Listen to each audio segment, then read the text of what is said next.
American Reverend Zechariah Jackson from the Church of What's Happening Now. As you know, the holiday was just yesterday, less than 24 hours ago. And I tell you, I had a good time with my friend for many years down at her house, having a turkey dinner, a smoked turkey. It was the first time I've ever had a smoked turkey. And I tell you, I really enjoyed it and everything. I enjoyed going to Walmart and everything. I tell you that I'm down here in Georgia because the people are just so friendly. I was looking for some nutmeg, and a sister took her time to help me go through the nutmeg aisle and look. And she said, I don't think they even carry nutmeg, because you know what she did?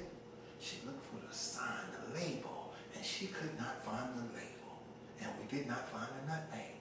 But she said, if you don't have a label, they don't have a label, then they don't have it.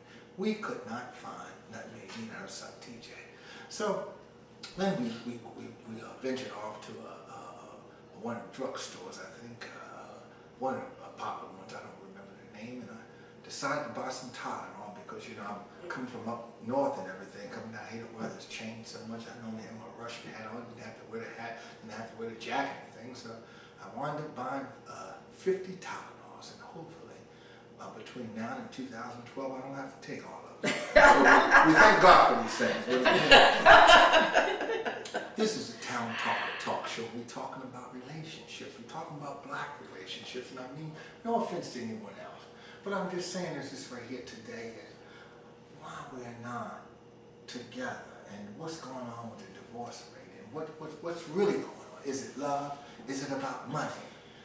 Introduce yourself, Joanne, if you can, to the camera.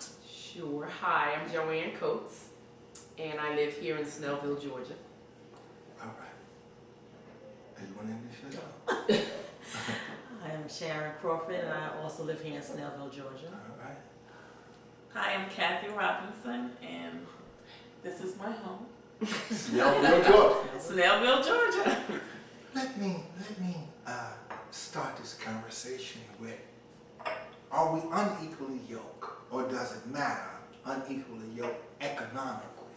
I was just talking to the younger women, and they didn't seem to have a problem with the one person making more money than the other, meaning the woman making more money than the man. How do you ladies that have mature women, how do you feel about that right there, making more money than the man? Look, and I was listening as you spoke with the younger generation, and they did come up with some good ideas, and I can remember when I was back their age, I probably would have felt the same way. Today, it is a little different, but you have to understand what was important then has changed. As we get older, those things are not important anymore, things change. I would have to say it's not necessarily what the other person makes, who makes more or less or whatever, as long as we are growing together as a couple. If we have the same goals, now we might have different ways of getting to that goal, but if we have the same goals in life, we can, and we got a foundation, then we can withstand whatever comes in our way. So, Joanne, if you're making $175,000 and I'm making $60,000, okay, who economy would we really be living off of? I think when we join our money together, we're going to live according to what we decide together. It's not going to be necessarily yours. It's not going to be necessarily mine. We may go back and forth. Some things we may hold back on, but I think communication is the biggest thing in this. We could discuss what we can and cannot afford according to what it is that we're talking about. Well, we can afford many things because you make $175,000 not a year, necessarily. and I make $60,000 a year. Well, not necessarily. Again, it's not necessarily what you make; it's how you spend it. But I'm only spending $60,000. Are you really? Spending $175,000. You could be spending $100,000. How can I spend $100,000 if I only got $60,000? Because when we bring our money together, I'm not a woman. I'm a man. She's getting money. She got the money. Well, when we bring our money together, who knows what money we spending? But psychologically, you know what money you're spending. You know that the mortgage costs $5,500 a month. Nice house, thank you. Yes. You know that if something should happen, your leg break or whatever, God forbid, or whatever, that we have to still figure out how to get you to work because it's your money. My 60 cannot do that. Okay. If we had a coin to throw up to whose job should we lose, It should be mine because I'm only making 60. Is that right? Yeah. Okay. Well, if your $60,000 job is providing the benefits, That's correct. So it depends on what's so she could bringing. be making the 150, 175. Sure. But if I could be she's at- independent. Yeah, and not receiving benefits Okay. from that job. So then a lot is factored into that. And that's why I said it's important. It's not necessarily the dollar amount you're making, Sure. but it's about what we bring to the table. But should we go off, Sharon? Should we go off in terms of a balance where I say, well, you know, honey, you're making 175 and I'm making 60. Go ahead. At this point in my life, Sure, introduce yourself you to know, the camera. Kathy Robinson, Kathy Robinson. almost 50. Okay, throw it out there. But at this point in my life, you know, Sure. those things were important when I was younger. Right. You know, so what I make now and how I spend it, I'm not buying the things that I bought That's right. 30 years ago. Sure. I got enough couches, cars, Sure. furniture, so I have more money to spend on me, him, trips, Sure. you know, us. Mhm. And if he only makes 20, 30,000 and he's putting out at the house, you know, around the house, in the house. Stop, ladies. Oh man, I just caught. So, Jesus. Jesus. I would think of something. You know, All right. you know, cutting the grass, you know, just doing things. That's important. That is very important to me. That's why I said it's not the dollar amount, it's what you're bringing to the table. Now maybe you're making 60,000, maybe I'm making 175,000, and we're just throwing these numbers out there, not necessarily true. But if I'm making that amount of money, it doesn't mean that I should do less around the house. We should accent each other. Right. If I am the cooker in the house, then let me cook.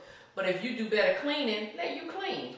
If you can fix things and I can't, that's value that may not be in that dollar amount that you're making at work, but it brings value to our household. Okay, let's say today that I guess most of us today are single or partially single, but not really married yet, and things of that nature.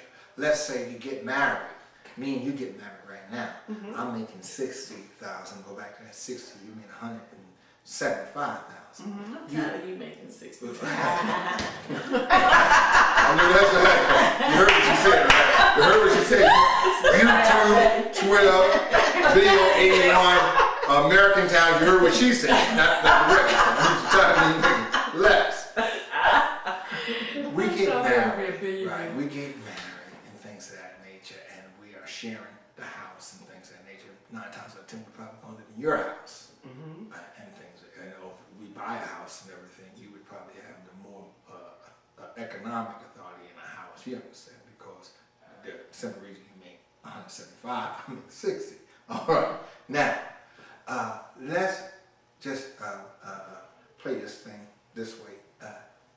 You happen to die. If you die, do I get everything? And how wouldn't your family feel that, oh man? We'll fix it so you don't get it. How Remember, would she you- made 175 and you made 60. Oh. We'll make sure you. Now how Make sure you get your 60. We'll make sure you don't get everything. No deal. Well, you know, that's about taking care of your house too. You gotta have things in order. All right. You don't want family fighting because the biggest thing we can fight over is some money. Because family would say at the funeral, right, after we come home to the bereavement and have the food, and yeah, The repast. look at- repast they call it. Yeah, look at old Reverend John. Oh, He's with all that sitting money. down. You sitting nice. You sitting nice. It's out. You got everything. You got the She put him SUV. up nice. Yeah. How would we balance that? What could we do to actually balance that? Should a prenuptial agreement be put in place? Well, no. I mean, not necessarily. Sure what? Again, Prenuptial agreement. a prenuptial Oh, no. agreement. No. We ain't stars. We ain't making $1 We billion ain't got and all money like that. that. But what I'm saying But- is, okay. you gotta understand your value in this house. You keep saying 60,000 and Yeah. 175, Yeah. but it doesn't mean your value is 60,000. Your value could be 225. How? Because of what you do, what you bring, you might you push make me me to be do it. happy, and I I might can be make a more goal money. setter. You 'cause might you're be making pushing me to happy. do it. You know, Yes. I mean, your value Now, if you sitting around being a couch potato, ain't doing stuff but scratching your stuff, excuse me. As you see the anger is already growing. Go ahead. I mean, but if you're not contributing, not money-wise, but you can contribute a lot of ways without it necessarily being financial. Sure. Of course, that always helps. Don't get me wrong. But if you can contribute other ways. If I'm working hard all day making the most money. Sure. If you get home first, how about you have that meal already ready? If you can't cook, how about you buy something to put in there that I ain't got to do when I come home? How about you fix the stuff in the house? Yeah, we were saying about the handyman around the house. Right. But how do we actually fix it where if something should happen to you, like I said, in terms of death or whatever the case. Okay, you get your household. But you maintain your lifestyle. Well, but that your family won't feel that I'm just came in and we're married.